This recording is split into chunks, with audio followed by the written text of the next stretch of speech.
Welcome to Explaining the Plays. I'm Uncorrupt, and today I'm going to be playing a little bit of Fell Demon Hunter. I'm going to be explaining my thought process and exactly why I'm doing what I'm doing. Thank you for watching. Let's hop into a game. Alright, so versus Hunter here. In the mulligan, I have to make an assumption about what deck I'm playing against. And, you know, for Hunter, you always assume it's face Hunter. There is some of these Death Rattle Hunters, Big Hunter, or whatnot. It's almost always aggro, so that's what I'm going to mulligan for. But you just have to make that assumption unless you like recognize the person and know exactly what they're playing. So I'm definitely keeping Fell Scream Blast. Just being able to clear the Warple Tingers early on is pretty big to deny them a buff target for, like, say, Doggy Biscuit ramming mount. Fury. I'm going to keep Fury. And I'm going to actually toss the Warblades here. I'd really like to have a Fell Barrage in hand. Fell Barrage is good, Chaos Strike is good. Kurtrus, really good card. Sometimes it's a little bit slow. So pretty much what we're looking for is we want to have enough of our anti-aggro tools to be able to deny them a quick start. And the longer the game goes, the more likely it is that we win because we're going to be drawing into healing, we're going to be drawing into our defensive tools. Fell Demon Hunter, of course, is a defensive deck. It excels against anti-aggro. Let's see what we got. Okay. So this is perfect. I mean, this is an easy board clear here, so we can Fell Scream Blast and punch the 2-2. We totally clear his board. Other consideration here would just be use the Immolation Aura. We're going to be able to heal back the 2 that we take off of this. I want to Hero Power and punch into this first, and then Fell Scream Blast. That'll top me back off to 30. The reason why I want to make sure I Hero Power and just save the Immolation Aura, because Hero Powering, or rather attacking, in this case with our Hero Power, is going to increase the size of the demons that we get off of Kurtrus here. So make sure I do it in the right order. I'm going to punch in there. And we're going to clear his board. So already this game feels really good. I mean, it's nowhere near over, but this is a really good start against the Face Hunter. Preventing them from having minions on the board is really just what the matchup is all about. And a lot of times you'll see, we know our opponent kept this card. Sometimes if they have a 1-drop or 2 1-drops, they'll actually keep a Doggy Biscuit. So now look, he did nothing but Hero Power us. That's great for us. We drew a Fell Barrage. So we're just going to swing face, and these are now going to be 3/4s. I'm sorry, these are 4/4s. We've been able to attack every single turn so far, so we're already just in a really, really good spot here. Again, it's not over just yet. Face Hunter, definitely an explosive deck, but we're feeling really good right now. Very pleased with ourselves. And see, so this play from him, for me at least, is a little bit questionable. He didn't even Hero Power, he floated a mana.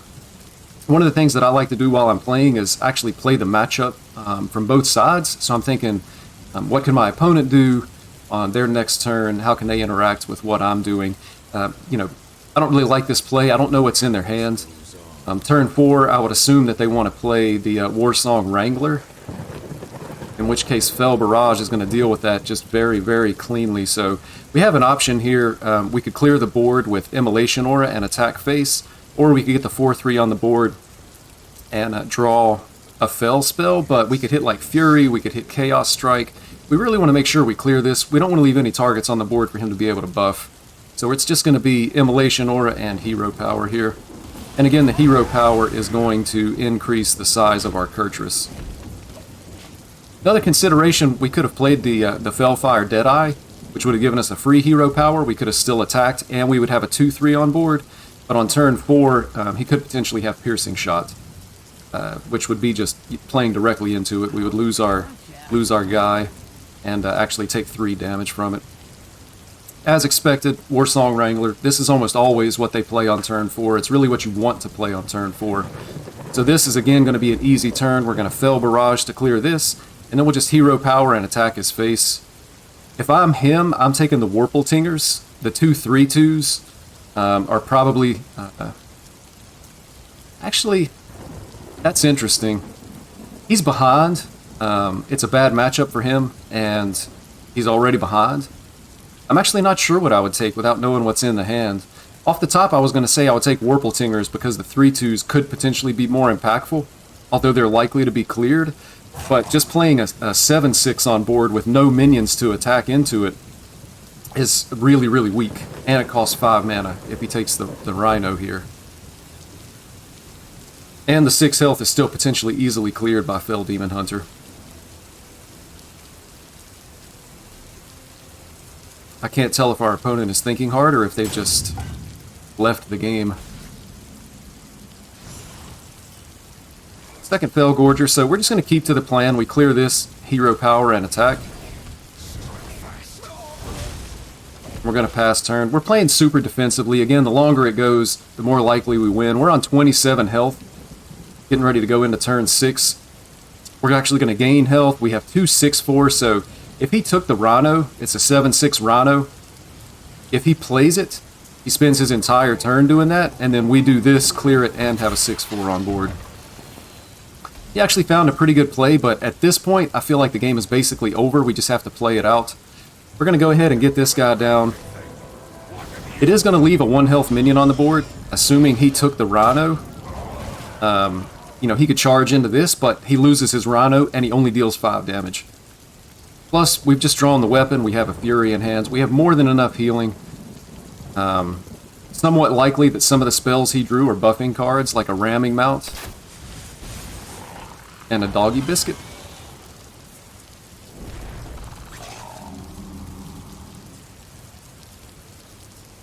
We're almost at a point where we could actually just start attacking his face and try to race him from here. There's the Ramming Mount.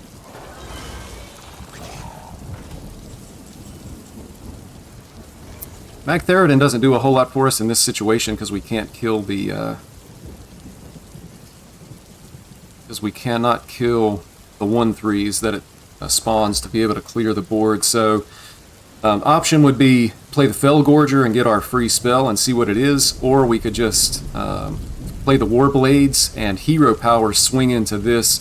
It's going to leave stuff on the board for him. We're going to trade 4 armor for 3 health. Seems perfectly fine.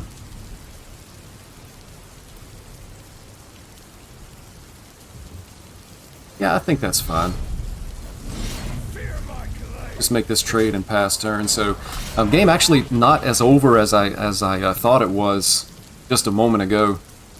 The fact that he was able to play that on a minion that had rush, speaking about the Ramming Mount here, ended up being really good for him. We should still be totally fine. We can put 2 4/3s on the board and get a couple of free Fell spells, which could potentially be things that would allow us to recover more health in the form of like Fury and Chaos Strike. He's making a very big minion here. The fact that he hasn't played the card from the Wrangler yet makes me think that it is going to be a 7/6 Rhino. He's just waiting for a good target to use it on. We're going to go ahead and take our Fell spells here. Chaos Leech.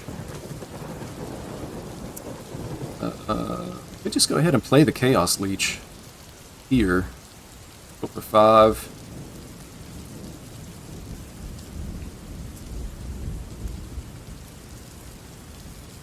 Seems pretty good.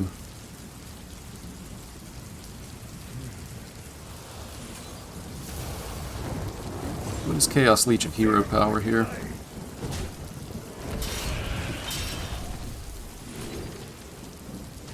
And we'll just draw a couple of cards. So we've got Jace in hand now. Jace, of course, is going to replay all of our Fell spells. So while my opponent's taking his turn, I'm actually going to be trying to remember the Fell spells that I've played. 1 Fury still in hand. We played the Fell Scream Blast. We've played 1 Fell Barrage. And we've played 1 Chaos Leech. So not a whole lot of value playing this, but it can kind of be an emergency, hey, I need to heal because I'm getting low type of play. Taking a decent amount of damage here. Talented Arcanist. So I think we want to draw... We want to draw a Fell spell. We really need to clear this stuff on the board.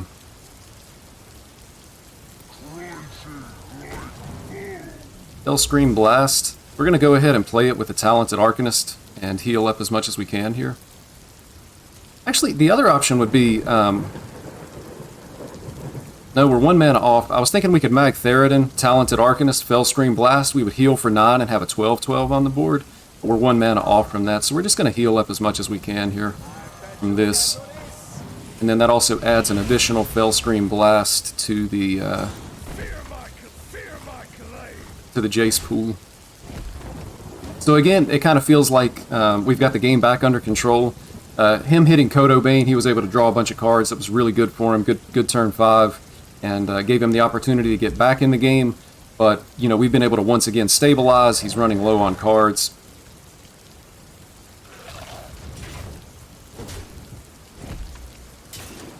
Pretty soon he's going to be top decking. He's already used both quick shots, so he's not going to be able to cycle. He's really not going to have any card draw options. He's down an aimed shot. I think they only run 1 piercing shot. Not totally familiar with my opponent's list here because he's running the 2 copies of Wound Prey, so I'm not exactly sure what that's all about.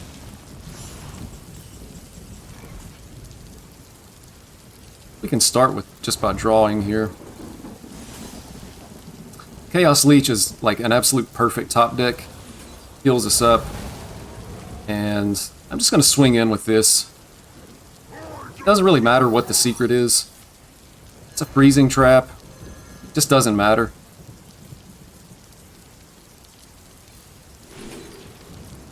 Take the I-Beam for a little additional healing. Smack our opponent for 4. So 2 Fellscream Blast in the Jace now. 1 Fell Barrage. 1 Chaos Strike. And 2 Chaos Leech. So if we feel like we're in trouble and we're low on health, we just play the Jace, and we're going to be able to heal. Our opponent's really running out of gas. It's hard to imagine that they could win from here, but I like that our opponent is not conceding. I think that's the correct play. You know, he's going to force us to beat him, and I like that. I think that's the right thing to do, even when it feels like the game is over. And we could even DC here. Second Rhino. Actually decided to trade rather than buff it. That's interesting. Wanted to get a different card in his hand. Here's a skull. So if we make the wrong play here, we actually open ourselves up to just losing. I think we actually just play the Jace. We probably kill our own minion, but we're going to be able to heal ourselves. It's going to guarantee that this dies. Again, we likely lose our own minion, but it doesn't matter. We're going to top off on our health, and he can just never kill us at that point. It's just the safe play. The only way that we lose here is if we do something unsafe. Basically, if we do something stupid. So let's just stay safe and win this game.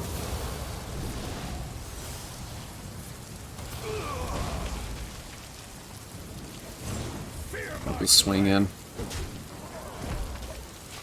Could be another freezing trap.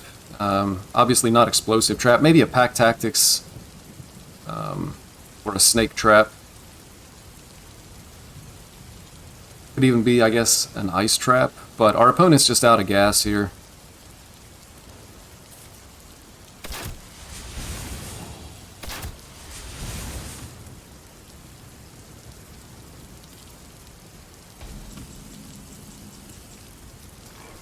Alright, so I'm just going to equip the weapon.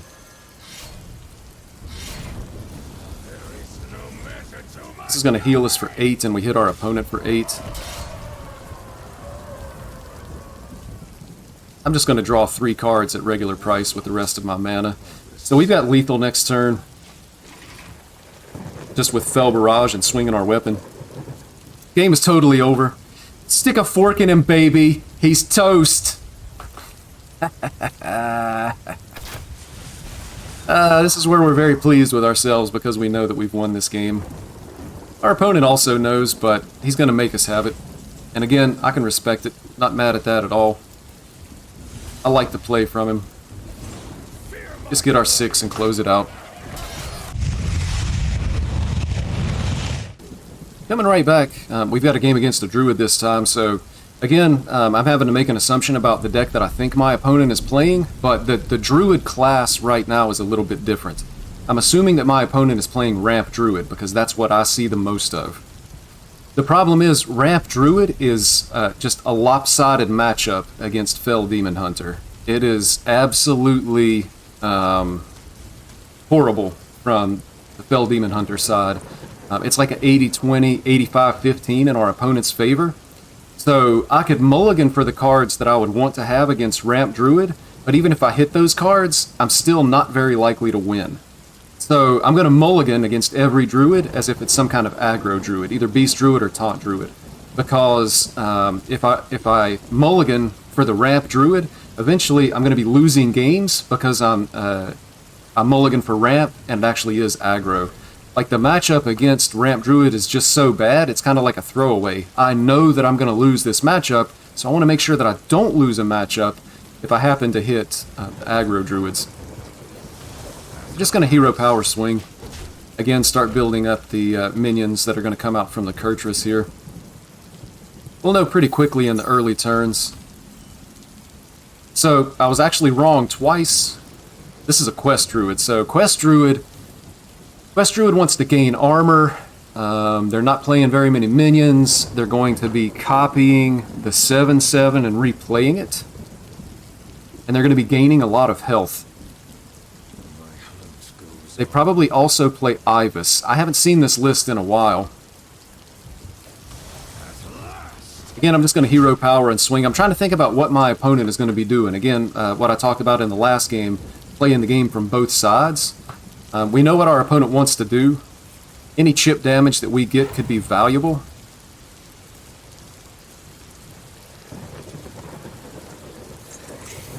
But I certainly feel better about this matchup than I would about the Ramp Druid matchup. I'm actually not sure what this matchup looks like.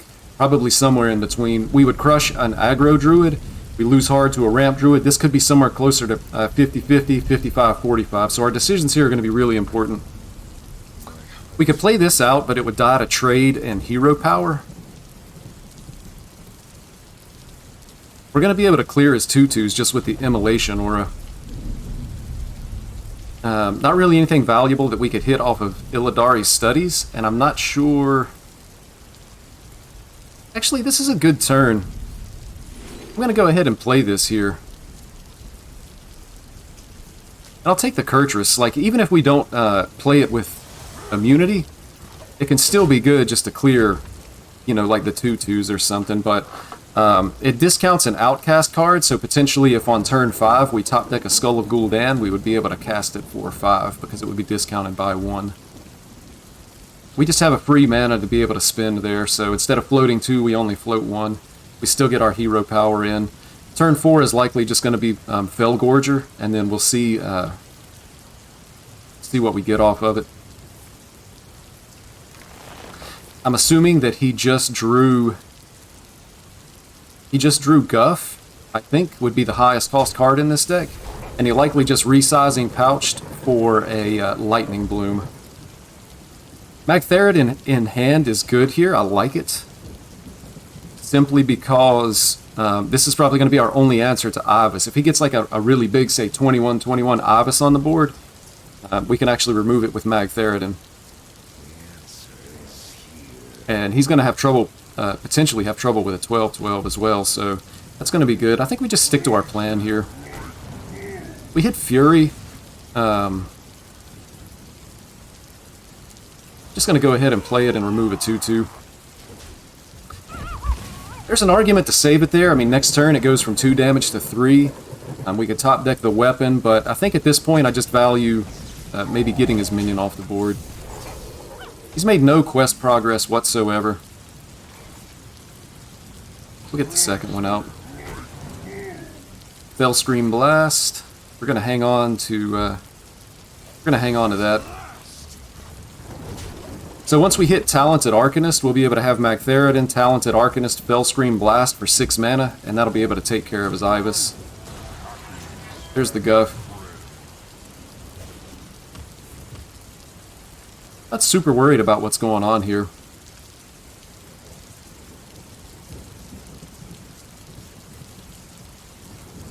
We just want to try to keep his armor down, keep chipping him down, and have ourselves in a position where we'll be able to kill him, possibly with our combo in the deck, Felfire, Dreadeye, after we've played Kurtrus with expendable performers.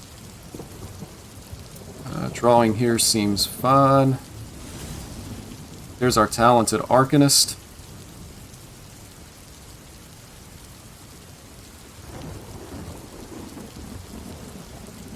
I'm considering swinging face here.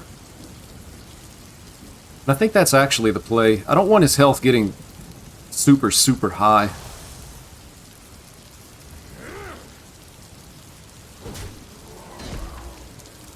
Could just get the Kurtrus on the board. It leaves us a 3-1. And it prevents us from taking damage. Seems fine. Not maximum value, but we get some value. We're not floating mana. We have a 3-1 on the board. It likely dies, but it doesn't matter. Yep. That's expected, but it's no big deal.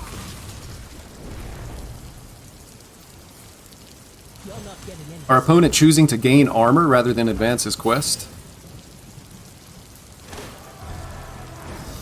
Advances the quest anyway, thanks to this little jewel. I haven't seen Pathmaker in this deck, so he's definitely playing some things that I'm not familiar with. Which is unfortunate. That's a bad feeling. So, I could try to preemptively play the Magtheridon. The 12/12 on board is super hard for him to be able to remove, I think. The problem is, if we do it and then he plays Ibis, and the Ibis trades into it, we have no way to remove his big Ibis.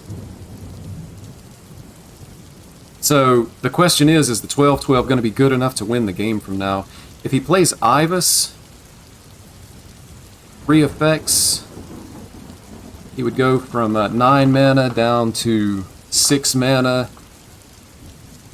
It'd be a 13/13? It's not right, is it? I think my math is off here. My math is off here. I'm going for it. And I'm actually going to play the, I'm going to play the 1 mana Fellscream Blast just because I can. We'll save the free one rather than float a mana. We'll see if he can actually beat the 12/12 here. My math on the Ibis, he goes down to 5 mana if he hits Divine Shield, Rush, and Taunt. So it would be an 11/11, so it's actually not enough. Under pressure, I did the math wrong, but his Ibis would be an 11/11, and potentially he doesn't hit the, it's always possible that he doesn't hit the necessary Divine Shield. Okay.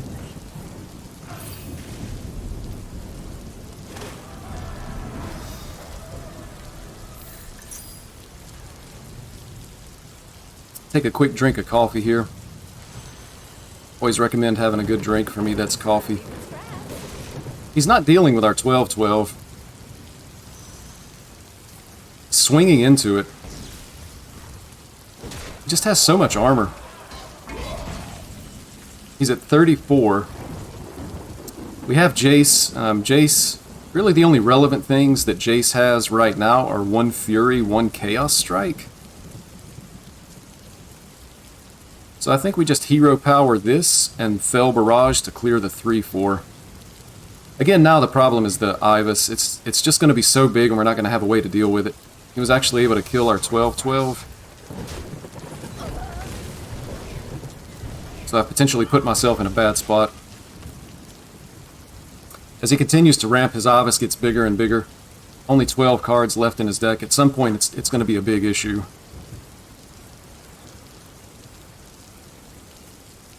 We almost need to like throw away Immolation Aura, maybe throw away the Chaos Leech. There's the 11/11. Wow, we actually have a super clean kill on it. Immolation Aura breaks the shield and it goes to 10. Chaos Leech, Chaos Leech. That'll top us off at 30 and remove his threat. We'll also be able to hero power.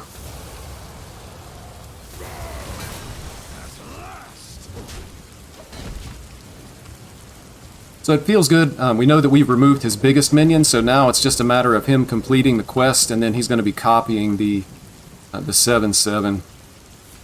So he's still potentially going to gain a lot of health and a lot of attack. So it starts to feel unlikely that we're going to be able to win this. We're not going to be able to do this much damage in a single turn. So it's going to make it hard for us.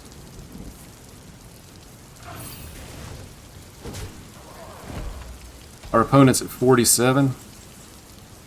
Skull's a good top deck. We really don't want him completing this quest yet, so I'd like to remove this really at all costs.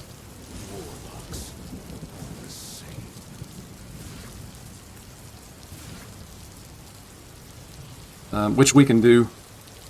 Warblade, Hero Power, and Fell Scream Blast.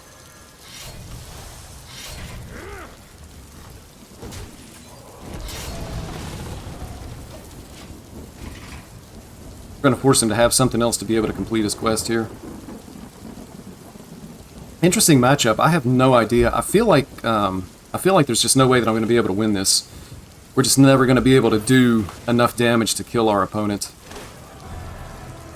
He could actually play Guff here and gain another 8 armor and hit us for 12.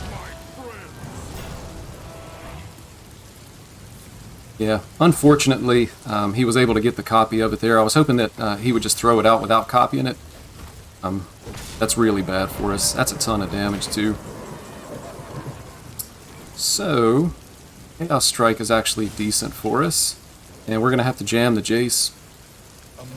So I think we can clear this, we'll be able to heal up, but we're not going to have an answer for the next one that comes down.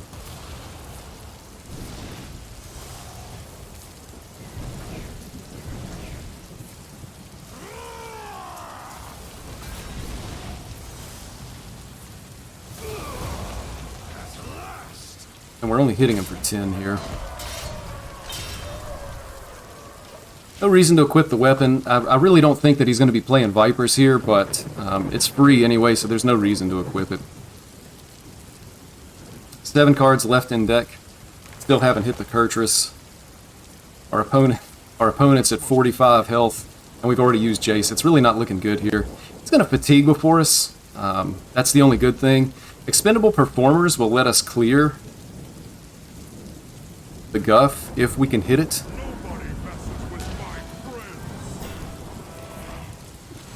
It's possible we can push this to fatigue. He's copying twice, though. It's a good play by him. 12/12 is harder to remove, and then just the fact that he has 2 more of those, he'll be able to play both next turn. Kurtrus summons 11 4s.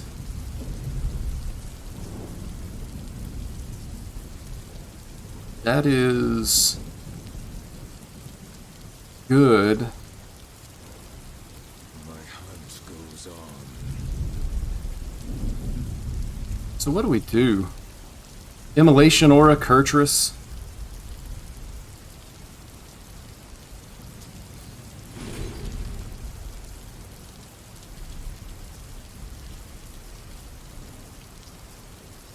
I think just the minion might be relevant at some point, but we're not going to play it. So Immolation Aura, and we'll get down our Kurtrus.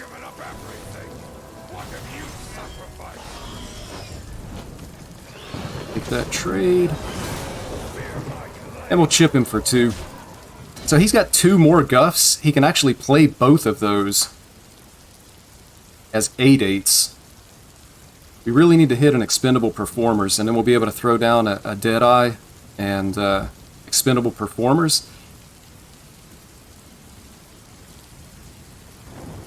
Go a long way. Our opponent moves closer to fatigue. He had 1 resizing pouch left. This is really important decision for him as far as what minion he takes. Hopefully he gets bad choices. Bad choices.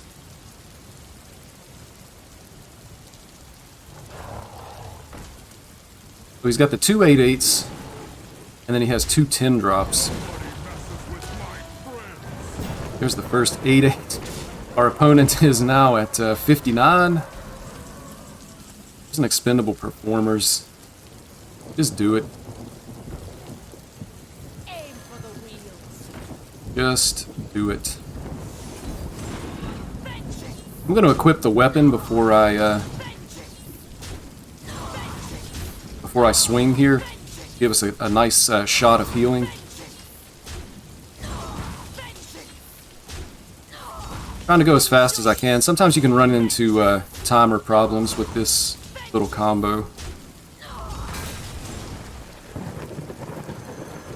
So we hit him for 18. We heal back up to full. Pass turn to our opponent. If the 1/1 stick, I mean, the chip damage can really add up. He only has 2 cards left in his deck. He has one more 8/8. He has the 2 10 drops.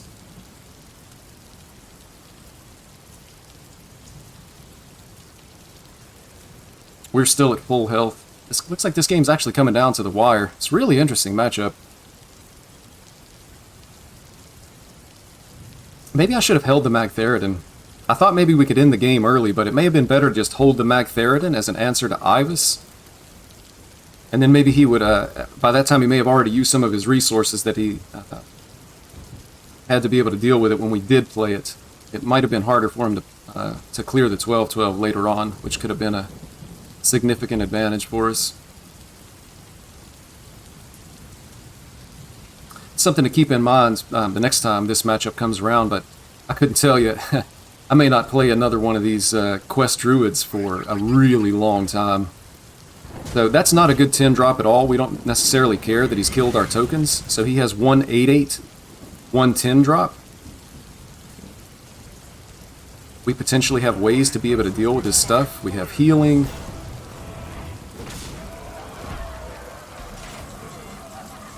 There's the other performers. Still has one more, let's see, 6, 8. I can actually swing into this and break even on health. And then all he has is the 110 drop. If it's Yogg and I lose to Yogg, I'm going to be super salty. I think I do it though.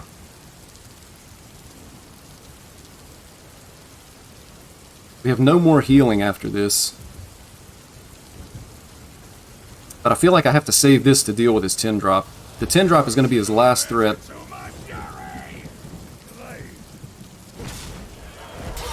And we'll get the 4/4 out. It's not going to draw anything, it's just a body.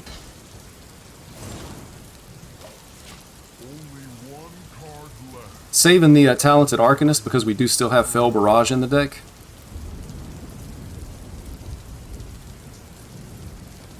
He should have 1 Lunar Eclipse. I think 1 Solar Eclipse would be left. He has the 10 drop, maybe 1 Moon Touched Amulet. But we're going to be dealing damage every turn, and he goes into Fatigue before us.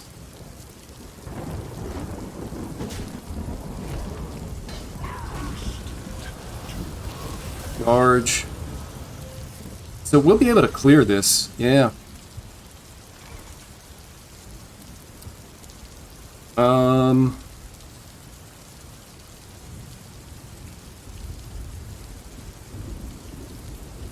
I mean, it actually, this...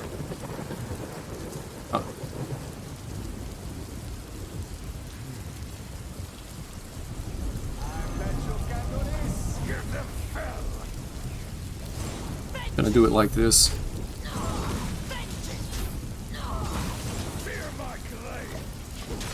Gonna save the expendable performers. So he has the 2 corrupted amulets, right? Moon Touched Amulet, so he can heal for 12 and gain 8 attack.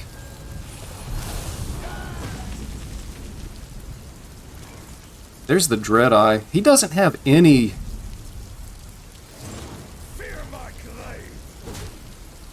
I don't think he has anything left. I think the 7/1/1s are just very valuable here. Gonna get him on the board. It's going to allow us to do a lot of damage by just repeating our hero power plus the 1/1s.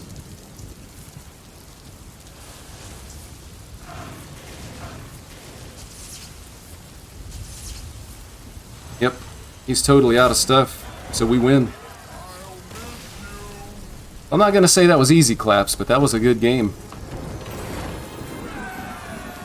That's actually going to wrap up the video, guys. Thanks for watching. These two games actually went really long. Fell Demon Hunter, again, it's a defensive deck, so the games could typically be a little bit longer. You just don't lose to aggro. Ramp Druid is the worst matchup. Any kind of aggro deck, whether it's Hunter, Druid, Shadow Priest, this deck is going to be really good against it. And not terrible matchups against Shaman. Any kind of Shaman is beatable, as long as you play well and draw at least semi-decent. And even Warlock is beatable. Quest Warlock is definitely beatable. So I'm having a lot of fun with this deck. You can see right here, I'm actually 14-4 with it, 78% win rate. As I've said before, one-person stats are not enough to really prove anything. I, as an individual, cannot play enough games to have a sample size that is meaningful. And even if I did, I am only one deck pilot. And it's important when you're accumulating stats for a deck, have multiple deck pilots, because there may be things that I don't see, plays that I don't recognize, so on and so forth. So one-person stats really don't mean anything, but I has stats, so I show stats. Thank you for watching. I'll see you next time.